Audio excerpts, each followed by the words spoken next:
So yun po no, what's up sa inyo mga pangat, magandang umaga, tanghali, hapon, gabi. Kung ano oras siya matrapapan mga pat, syempre papasok tayo ng trabaho ngayon. Today is, ano ba ngayon? Nalimutan ko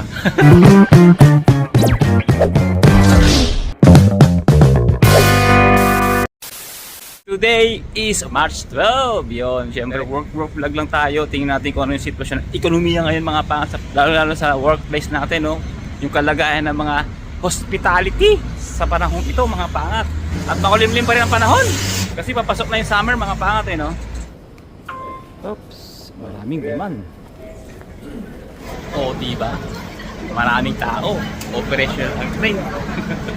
Operational mga pangat ang metro. Wala pa nung umpisa, hindi siya huminto mga pangat. Hindi tumigil ang operasyon ng metro. Meaning, normal. Operational. Emirates Towers. Ang mga pop yung tinamaan nung nakaraan no? Yan, nung March 7.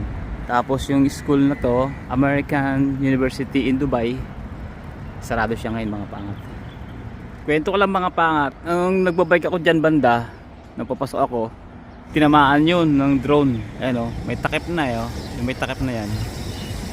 Yan. Yan siya, diba? Si Marina Tower 23. Yan. Makulimlim ang panahon at di humuhuni ang ibon, para bang nananaghoy, puso mong di naghihilom,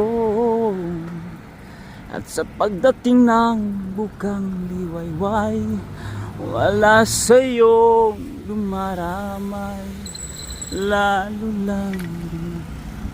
Ano ba yung lyrics nun?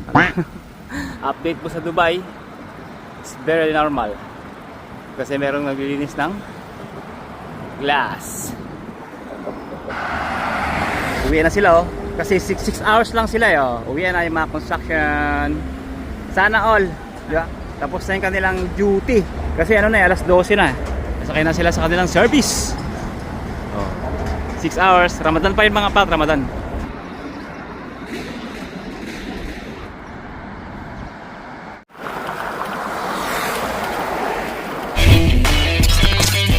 At yun nga mga pangat, hindi lang jacket ang bago. Siyempre, hindi tayo papahuli. Meron din tayo nun mga pangat. You know, nag-iisa na lang siya mga pangat. Sobrang lupet. Slip resistance, steel and woven fabric mine soles. Maganda oh. Outsource profile. Maganda sana kung puti no. Itim yata yung sa amin eh. Self-cleaning, shock absorption. Ba ayos ha? Ganda mga pangat. Yan yan oh. Safety jogger. Siyempre, tingnan natin, nakita nyo mga pangat oh. Uy! Ganito. Sus, ang gaan talaga. Guhit lang, timbang lang, masarap sa paa to. Yay, ang lambot oh. Yan oh, napaipisal ka mga pangat oh. Quality! Quality! Sa US, 9 tayo. Tapos pagdating sa UK, Europe yan, Europe. 42, di ba? Mga barcode pa yan, mga pangat oh. Ganda. Pet malu no. Presyo nito is sa Dubai no, nasa 140 dirhams. Convert mo sa Philippine peso, kulang-kulang siya ng 2,000 pesos. Pwede na. Ang gagawin ko rito pampasok ko, hindi ko siya pangtatrabaho. Kasi yung pangpatrabaho natin mga pa ito. Yan. Ayos pa naman eh. Goods na goods pa naman, di ba? Yan oh. Quality pa, di ba? Diyan siyempre mga pangatrabaho tayo.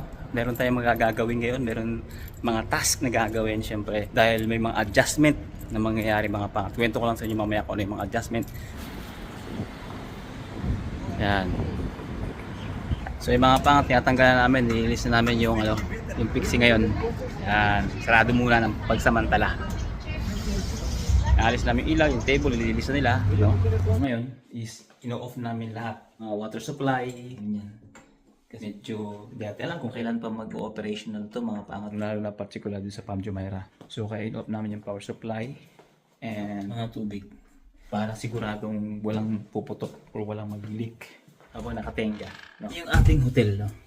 Para secure. At ang iwan lang natin na bukas dito mga pangat, syempre wala iba kundi itong AC. So set natin to sa 26 lang. Then off natin lahat ng power supply.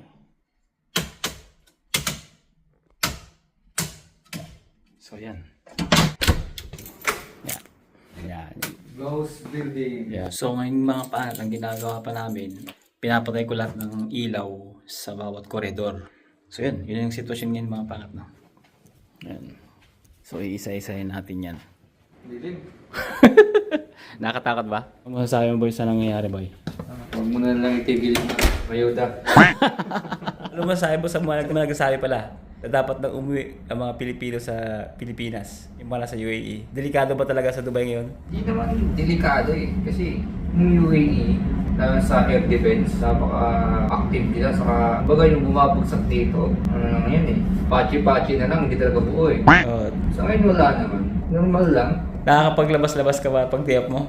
Oo. Pero pag may alarm na, pasok. Dapat bang umuwi ng mga Pilipino sa Pilipinas? Siguro yung uuwi, yung may mga utang. Yung mga walang utang, yung mag-uutang pa lang. Huwag muna. Baka magbatakot kasi hindi naman tayo pababayaan ng UAE. UAE number 1. Ito ang sitwasyon ngayon sa Palm Jumeirah. Yan, makikita nyo. Usual na usual. Or normal. So yung mga pangat nung mga panahon o nung February 27 around 6:30 or 7 o'clock mga pangat. Diyan yung may sumabog, dyan banda. So ngayon mga pangat, ayun ang sitwasyon. At nung oras na yun mga pangat, nandun ako sa baba. Yan, dyan sa sulok na yan. Dyan sa kanto na yan mga pangat. May ginagawa tayo dyan, yung mga panahon na yun. Yan, nakita nyo naman sa video na. Pero ngayon mga pangat, ito lang sitwasyon. Diba? Normal na normal at usual na usual mga pangat ang buhay dito o galawan sa Palm Jumeirah. Tunay at hindi AI. Yan! Pero syempre yung staircase, hindi natin pwedeng patayin yung ilaw dito. Kailangan ito nakabukas yung ilaw 24 oras. So ngayon gagawin natin mga pangat. Siyempre, checkin natin yung staircase yung utos ng management mga pangat para in case na naman mangyari, safe tayo kasi gumagana lang ng exit door. Yan. Wala lang gaanong tao mga pangat sa kitchen, nakasarado na rin. No? Dating maliwanag, di ba? Ngayon sarado na. Siyempre, meron tayong technician dito. Tuturuan tayo ng mga Halimbawa lang may error. May pop-up, kunwari F1, gano'n. At dahil walang ganong guest at walang ganong complain, ito ang tamang pagkakataon o opportunity para magtanong sa kasama ating kitchen technician. At hindi naman siya nag-atubili na ituro sa atin ang mga basic kung paano madadiagnose ang mga error o troubles pagdating sa equipment or kitchen equipment. Kaya shoutout sa'yo, Jerome Yo. Join. See you in the next one. Yeah. Tomorrow last week enjoy my friend. Hindi ka naman mag-resign pa, di ba? Iwan ko lang. Masaya sa trabaho, ibig sabihin, okay lang yan, masaya tayo sa trabaho. Pero pag hindi masaya, Hindi masaya, yun lang. Hindi masaya kaya pag may katrabaho ka na ano? may Pinoy, kagaya ng Pinoy. Bakit pag ibang lahi? Masaya din naman si Dolson, masaya sa amin. Alam mo, mahirap kasi doon, siyempre mag-English ka eh.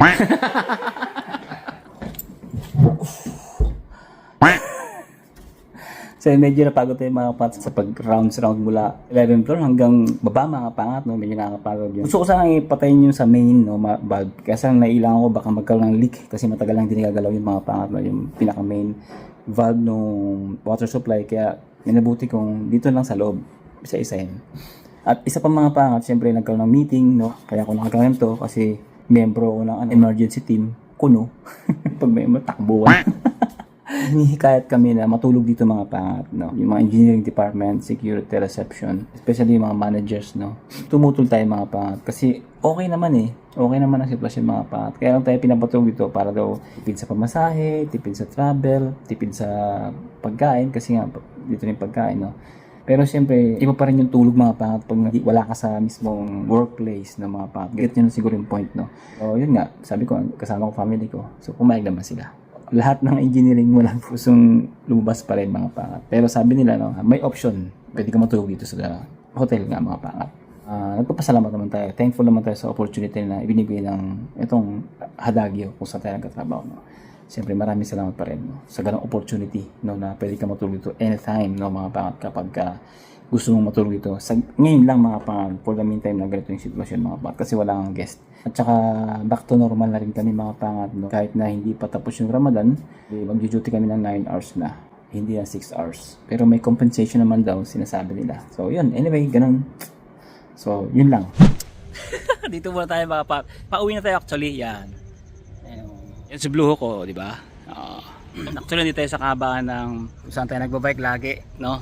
Papasok at pauwi. Pero anyway, ganoon pa man. So, marami tayong pag-uusapan regarding kayo. Nakita nyo naman mga pangat, no? Yun nga, pag switch off ng mga electricity, pag switch off ng mga power supply or water supply, I mean, yan, mga ganun.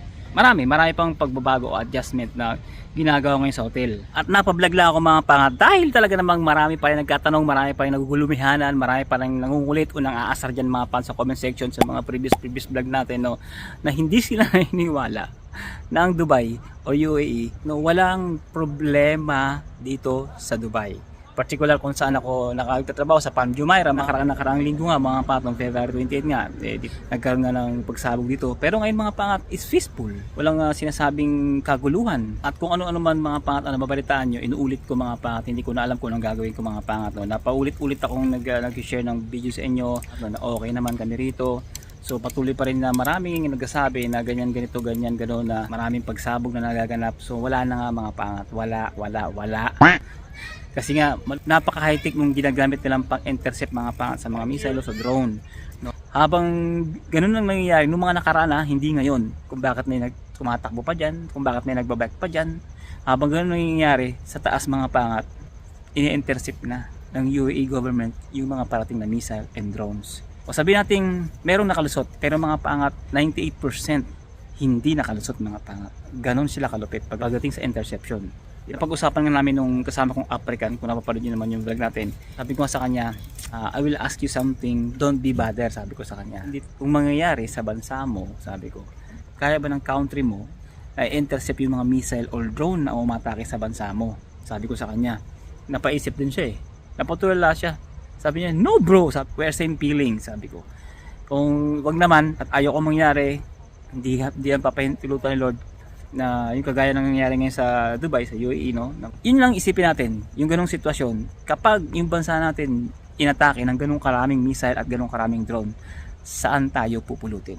Gobyerno natin mismo. Alam niyo yun, watak-watak, kanya-kanyang interest, no? Tapos yung ating kagamitan sa pandigma, yung iba puro donate lang. Di ba yung mga pinaglumaan lang? Yung sinasabi nyo na delikado na dyan, magsipag-uwian na, no? Kababayan natin magsipag-uwian na. Yung maraming nagko-comment na umuwi ka na. So ito lang masasabi ko mga pangat to. Ayun, may aso pa oh. Cute no? Kung halimbawa, uuwi ako ngayon, mag-a-apply ako ng trabaho. Ito lang yung problema ko mga pangat. Basic salary is minimum. Mag-iiba ang status ng financial mo. Although hindi naman malaki yung financial natin ngayon, syempre, malaki lang talaga ang differential ng salary dito mga pangat sa ibang bansa compare sa Pilipinas. Alam naman natin yun, no? Yung maapektuhan yung pag-aaral ng mga anak ko, di ba? Gastusin mga pangat, pag minimum ka, may college akong isa, tapos yung isa magka-college na rin. So anong mangyayari sa kinabuhi natin? Di ba? Iyon ang iniisip ko. Kasi kung talagang delikado rito mga pangat, hindi ko iisipin yun, no? Talagang magkukumahog kaming makaalis dito. Di ba? Yun lang yung sa akin. Pero mga pangat, paano kung ikaw ay isang OFW, bukod sa may pinag-aaral, may sinusustentuhang magulang o kapatid o ano man yan na may karamdaman na kinakailangan ng financial support, paano ka uuwi pagdating nyo doon? Di ba? Imagine yun. O hindi man, isa kang OFW na kumuha ka ng house and lot, kumuha ka ng hulugan sa sasakyan, hindi ka tutulungan ng bangko, hindi ka tutulungan ng real estate, isang malaking opportunity sa kanila para makuha ulit yung property na nasa iyo. Kasi hindi ka na makapaghulog Or else, ibibenta mo siya ng palugi. Yun yung masakit na katotohanan mga pangat na mangyayari mga pangat kapag ikaw ay umuwi ng Pilipinas. Yun lang kung talagang severe yung nangyayari ng mga pangat sa Dubai. Siyempre, sino ba namang hindi uuwi? Sino ba namang hindi lilikas, di ba? Tingnan niyo naman, tingnan mo naman yan, di ba? Tingnan niyo naman yan, di ba? Hindi dapat matakot yung mga kababayan natin sa Pilipinas na may mga pamilya dito, na may mga kamag-anak sa Dubai. Hindi dapat matakot mga pangat. Totoo lang, ang dapat nating alalahanin mga pangat na kung tayo may kababayan sa direktang bansang naglalaban, kagaya ng Iran at saka Israel, sila dapat yung talagang pagtuunan natin ng pansin. Kung may nakikita man kayong pagsabog mga pangat at sinasabi sa Dubai yun o sa UAE yun, hindi yun mga pangat.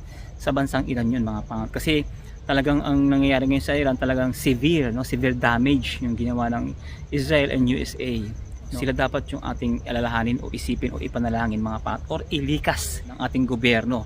Hindi naman talaga buong Iran kasi ang Iran mga pangat is napakalaking bansa niya, no? Ang Iran.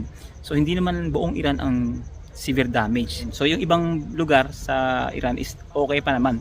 Kaya yung mga doon mga pangat, pwede pa rin ilikas yun ng gobyerno natin, di ba? Lahat ng mga nakikita nyo pagsabog o pag-atake, yun hindi sa Dubai.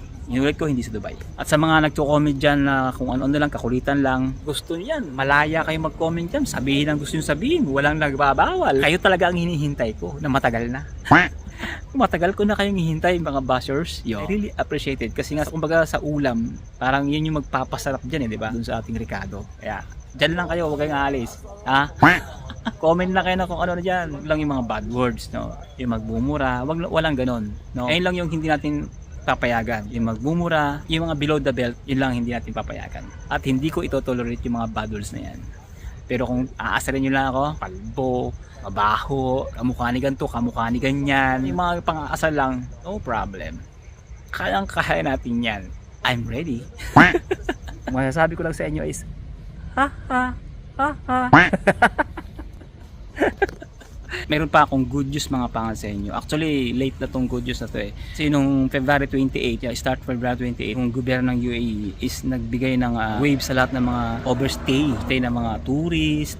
Para maliwanagan kayo, basahin natin.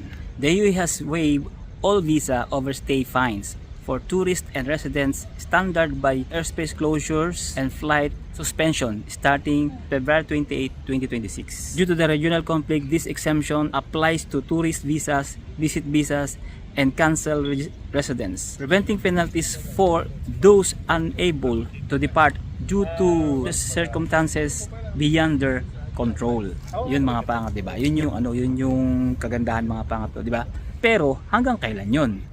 Yun ang tanong, hanggang kailan siya? Babasahin natin mga pangat. In the UAE, the overstaying penalty waiver for those affected by regional conflict and space closures is currently valid until March 31, 2026. Maliwanag yun. So, good news yun mga pangat kasi hanggang 31 pa. Ano pala ngayon March 12. Ito naman yung medyo little bit bad news lang naman. May nagtanong mga pangat. So, sasagutin lang natin mga pangat. Kasi napapanahon to Ang ni Judith Princess May Soberano. Hello po sir, kamusta po ang kalagayan ng trabaho dyan sa Dubai? Marami pa rin po bang trabaho dyan na mahahanap? Salamat po and ingat po kayo palagi. At nakikita nyo naman mga pangat, yung nangyayari mga pangat no. Especially kung pupunta ka rito, tourist at maghahanap ka ng trabaho, pagdating sa hospitality ngayon is talagang medyo mahina. Hindi naman sa lahat kasi mga pangat mayroong mga hotel dito na may residential. Unlike sa amin mga pangat is hotel apartment lang talaga siya. Kaya mga pangat lahat ng housekeeping, almost lahat, hindi naman totally, may natira pa rin pero dati 30 sila, no? Almost ngayon siguro 4 na lang. Ganon din mga pangat sa F&B, sa restaurant, no? Sa amin hindi naman kami binawasan kasi nga ilan lang kami, hindi kami kasali sa pagbabawas ng empleyado. Siguro mga pangat maliwanag na yun sa inyo na medyo talaga mahirap maghanap ngayon ng trabaho pagdating sa hospitality. Kasi nga alam niyo naman, pag walang turista, syempre, domain effect yan mga pangat Nung may nangyari, nung pag-atake mga pangat ng Iran dito mga pangat sa UAE, no, mga pangat. So, anong nangyari is, mga turistang nandito, loob ng bansa, is syempre, naghahantay lang yan na magkaroon ng flight ng mga pangat. So, nung nagkaroon na ng flight, nakaalis na sila. Problema, syempre, walang papunta rito. Sa ngayon lang naman yan. Kasi syempre mga pangat, yung mga paliparan, alam naman natin, di ba? Sa ngayon, yun lang yung sitwasyon sa ngayon. So, hindi natin alam kung hanggang kailan yan. Pero mga pangat, kapag laging okay na ang lahat, ay guaranteed you na magkakaroon ulit ng hiring yan, tanggapan, no? Maghahanap ulit ng mga tao, ganon. For the meantime, pahupain muna natin to bago kayo pumunta rito, no? Make sure na okay na ang sitwasyon bago kayo maghanap ng trabaho sa bansang UAE. Maraming trabaho opportunity rito mga pangat. Pero sinasabi ko nga pa, ulit-ulit akong sinasabi na hindi lang tayo mga Pilipino ang naghahanap ng trabaho. Marami rin. Based on your credential, experience pa rin mga pangat. Ang labanan, no? Ganun talaga. Siyempre, parami yung kakompetensya mga pangat sa paghahanap ng trabaho. Pataas ang pataas din yung kinakailangan na requirements or credentials or experience particular na kailangan. So yun, sana nasagot ko ng bahagya yung tanong madam, no? Sana nakatulong yung explanation ko sa inyo sa sitwasyon natin ngayon. Yan. Gusto ko rin sagutin yung tanong ni Ahmed Puno. HVAC ba line of work mo, boss? So sa matatagal na sa channel natin at marami na tayong ginawang work vlog mga paangat no dito sa channel na to. So alam na ng lahat yan kung ano yung trabaho natin. Pero sa mga hindi nakakaalam, isa po akong electrical technician dito sa hotel. Pero pagdating sa hotel mga pangat, hindi ka lang basta electrical technician, no? Alam naman natin yon, no? Para ka na nagiging MEP or multi-skilled, handyman, ganon. Pero talagang nasa title natin or nasa visa natin mga pangat is electrical tayo, industrial electrical technician. Yon, di ba? Mga pangat, inuulit ko, no? Ang Dubai, ang UAE, ang mga OFW dito, okay lang. Huwag kayo mag-alala at hindi to fake news. No? So, kung ano yung nakikita nyo ngayon mga pangat, March 12, nasa Pan Jumeirah ako, mga pangat. Dito ako nagbablog ngayon para dito ako may aso. May aso.